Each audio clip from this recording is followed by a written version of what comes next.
Chapter 31. What gets measured gets improved.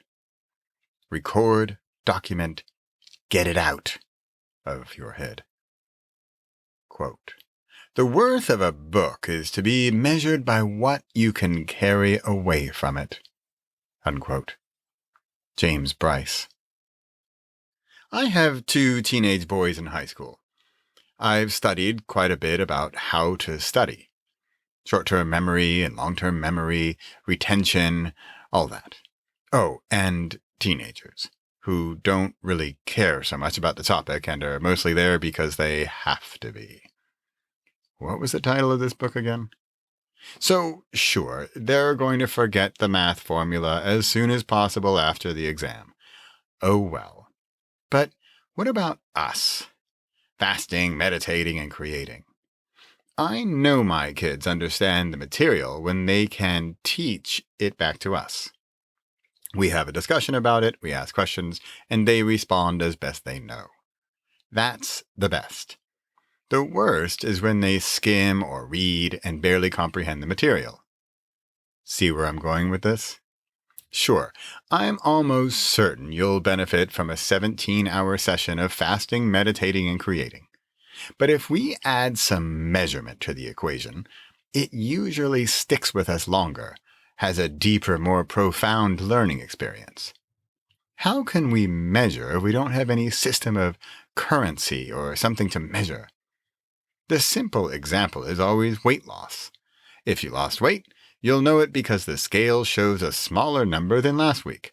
Super easy to measure and improve. In fact, at least for me, weight loss, or at least weight management, is an important measurement factor in the 3-part equation. I feel better, harder to measure, when I weigh less, easier to measure. Aside from weight loss, most of what we're doing here is harder to measure. Let's take just the 3 main elements: clarity, courage, confidence. How do we know, week to week or month to month, that we have more of those things? This is where recording or documenting comes in. For a few months now, I have been recording a post-meditation audio. I am no less than amazed at what comes through during those less than 10-minute sessions. A few short years ago, those recordings would have been secured in the deepest password-protected folders of my Dropbox. But seeing that I have now apparently completely come out of the spiritual closet, I not only record them, but I then publish them publicly. I know, it's crazy. You can listen to them here. PassTheSourCream.com/tag/past-life-regressions.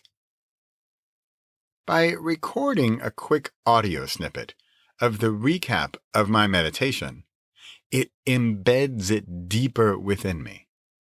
It helps me remember it longer, and I'm pretty sure it also subconsciously ingrains it more profoundly in the section of my brain labeled something like experiences that are apparently important to me. By recording, by taking notes, by telling yourself and your mind and your brain and your, soul that what you're doing is important, it will become more important for you, and thus it will be more deeply embedded in yourself. I hope I'm getting this message across clearly. If you're looking for the action item, in case it got buried in here somewhere, it's just this. Action.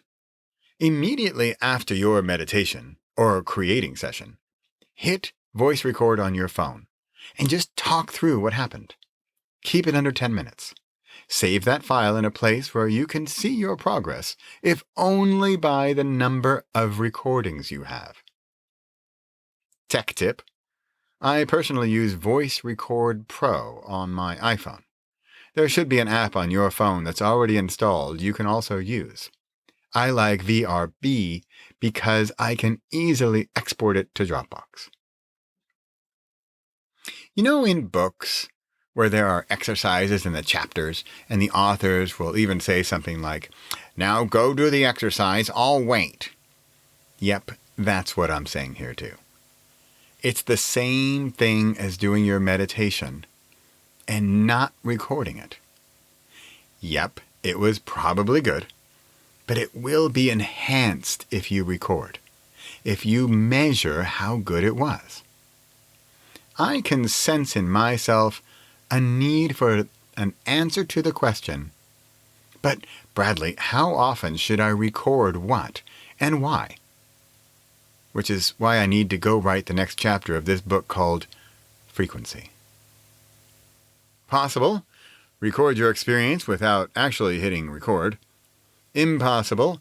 Think about it in your head as if that's as good as actively recording your voice or your words on paper. Repossible.